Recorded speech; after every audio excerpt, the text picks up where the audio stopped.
অনুষ্ঠান বাড়ির আরো একটা ফেমাস রেসিপি হচ্ছে ঝুরি আলু ভাজা। খেতে তো খুবই ভালো লাগে, কিন্তু বাড়িতে বানালে এইরকম ঝুরঝুরে হয় না। আজকে আমি দেখাচ্ছি অনুষ্ঠান বাড়ির পারফেক্ট ঝুরি আলু ভাজা কিভাবে বাড়িতে তৈরি করা যায় আর কিভাবে মাসের পর মাস সংরক্ষণ করে রাখা যায়। তো এখানে আমি 5টা আলু নিয়েছি, ভালো করে ছাড়িয়ে ধুয়ে পরিষ্কার করে নিয়েছি। এবার আলুগুলোকে গ্রেট করে নেব।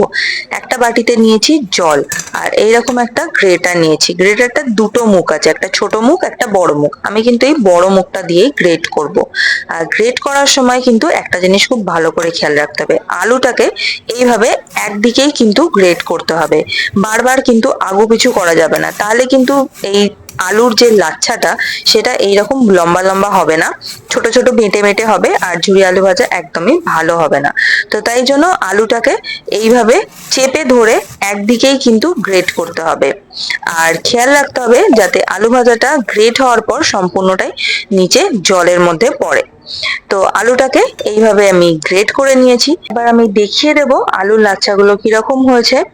তো এইরকম একদম পারফেক্ট লম্বা লম্বা আলুর লাচ্ছাগুলো কিন্তু তৈরি হয়ে গেছে। এরকম লম্বা লম্বা লাচ্ছাগুলোই কিন্তু ঝুরি আলু ভাজার জন্য প্রয়োজন, একদম পারফেক্ট ঝুরি আলু ভাজার জন্য। তো এবার সমস্ত আলুগুলোকে আমি একইভাবে গ্রেট করে নিচ্ছি। সমস্ত আলুটাই আমার গ্রেট করে নেওয়া হয়ে গেছে। এবার আলুটাকে খুব ভালো করে ধুয়ে নিতে হবে।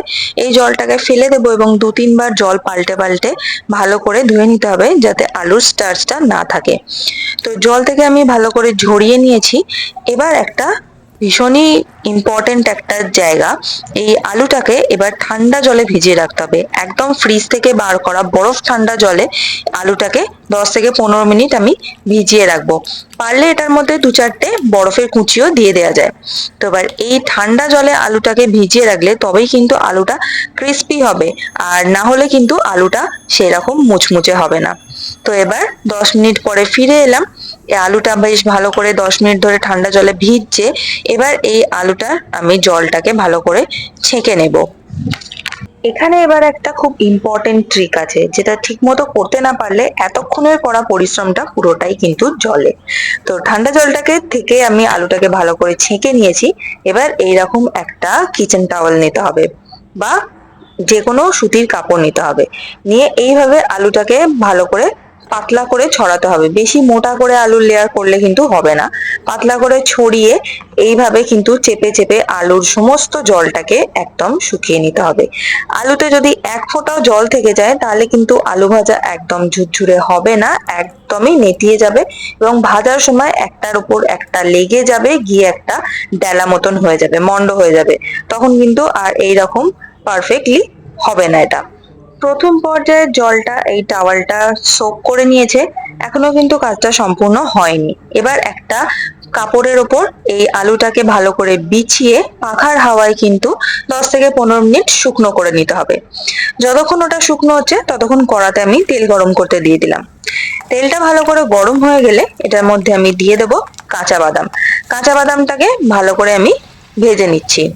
এইরকম একটা তারের ছান্তা নিয়েছি, যাতে তেলটা ছাঁকতে সুবিধা হয়। বাদামটা ভালো করে ভেজে নিয়ে খুব ভালো করে তেলটাকে ঝরিয়ে তুলে নেব। এবার ওই ছাঁকনির মধ্যেই আমি দিয়ে দিয়েছি 2টো শুকনো লঙ্কা আর কিছু কারি পাতা, যাতে এটা তেল থেকে তুলতে আমার সুবিধা হয়, তাই জন্য আমি ছাঁকনির মধ্যে করে দিয়ে এরম ভাবে ভেজে নিচ্ছি। তো কারি পাতা আর শুকনো লঙ্কাটাকে ভালো করে আমি ভেজে নিলাম। কারি পাতাটা দিলাম আমি সম্পূর্ণ ফ্লেভারের জন্য। যদি অ্যাভেলেবেল না থাকে এটাকে স্কিপও করা যায়, কিন্তু দিলে একটা সুন্দর ফ্লেভার হয়। তো সমস্ত আনুষঙ্গিক জিনিস ভাজা হয়ে গেছে। এবার আলুটাকে ভেজে নিতে হবে। একদম হাই ফ্লেমে কিন্তু আলুটাকে ভাজতে হবে, তবে কিন্তু আলুটা একদম ক্রিস্পি হবে, না হলে কিন্তু নরম হয়ে যাবে। হাই ফ্লেমে এইভাবে নেড়ে চেড়ে আলুটাকে ভেজে নেব। সম্পূর্ণ আলুটা কিন্তু আমি একবারে দিইনি, 3 থেকে 4টে ব্যাচে আমি আলুটাকে ভেজে নেব, কারণ তেলের পরিমাণ অনুযায়ী এখানে আলুটা দিতে হবে, যাতে আলুটা ভালো করে ভাজা হয়। বেশি সমস্ত আলুটা একসাথে দিয়ে দিলে কিন্তু পারফেক্টলি একদম ভাজা হবে না।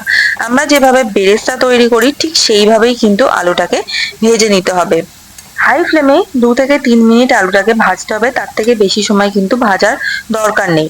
আর আলুটাকে একদম ব্রাউন করব না, একদম হালকা একটা গোল্ডেন কালার আসলেই কিন্তু আলুটাকে তুলে নিতে হবে। কারণ আলুটা তোলার পরও এর ভিতরের হিটে আলুটার একটুখানি কালার হবে। তাই আমরা যদি একটু বেশি ডার্ক কালারে তুলে ফেলি তাহলে কিন্তু বাইরে গিয়ে তোলার পরও এটার হিটে গরম থাকা অবস্থাতে এটার মধ্যে ভাজা চলতে থাকবে, কুকিং প্রসেস চলতে থাকবে, আর একদমই ডার্ক ব্রাউন কালারের হয়ে যাবে। তো সেই জন্য আলুটাকে কিন্তু গোল্ডেন কালার থাকতে থাকতেই তুলে নিতে হবে। ছাঁকনির মধ্যেই খুব ভালো করে তেলটাকে ঝরিয়ে নিয়ে আমি তুলছি, তাই জন্য আমি এটাকে আর আলাদা করে টিস্যু পেপারের ওপর রাখছি না। চাইলে কিন্তু এটাকে টিস্যু পেপারের ওপর রেখে এক্সট্রা তেলটাকে সোক করে নেওয়া যেতে পারে। তো একইভাবে আলাদা আলাদা ব্যাচে আমি ভেজে নেব। তো একদম দেখতেই পাচ্ছেন কতটা ক্রিস্পি হয়েছে। তো সেকেন্ড ব্যাচটাও কিন্তু আমার ভাজা কমপ্লিট হয়ে গেছে, সেকেন্ড ব্যাচটাও এবার আমি তুলে নেব। মুচমুচে ঝুরি আলু ভাজা তৈরি হয়ে গেছে। এখানে একটা কথা বলে রাখি, এটার মধ্যে কিন্তু নুন কোনোভাবেই ব্যবহার করা যাবে না। পুরো রেসিপিটাতে আপনারা দেখতেই পেলেন আমি কিন্তু কোথাও কোনো রকম নুন ব্যবহার করিনি। আর এটার মধ্যে নুন ব্যবহার করলে কিন্তু একদমই চলবে না। তো এবার আলু ভাজাটার মধ্যে আমি কারি পাতা, শুকনো লঙ্কার বাদামটাকে ভালো করে মিশিয়ে নেব। আর তারপর এটাকে কোনো এয়ারটাইট কন্টেনারের মধ্যে ভরে মাসের পর মাস সংরক্ষণ করে রাখা যায়। যদি নুন কম আপনাদের মনে হয় তাহলে এটা যখন সার্ভ করবেন তখন ওপর থেকে একটুখানি নুন ছড়িয়ে দিতে পারেন। কিন্তু নুন দিয়ে এটাকে কোনোভাবেই স্টোর করা যাবে না, তাহলে কিন্তু এইরকম মুচমুচে আর থাকবে না। কারণ নুনের মধ্যে ময়েশ্চার থাকে, সেইটা এই আলুর মধ্যে গিয়ে আলুটাকে নরম করে দেবে। তো এইভাবে আমি তৈরি করে নিয়েছি ঝুরি আলু ভাজা। আশা করি ভিডিওটা হেল্পফুল হয়েছে। যদি হয় তাহলে লাইক করবেন, শেয়ার করবেন, আর আমার চ্যানেলটাকে অবশ্যই সাবস্ক্রাইব করবেন। Thanks for watching.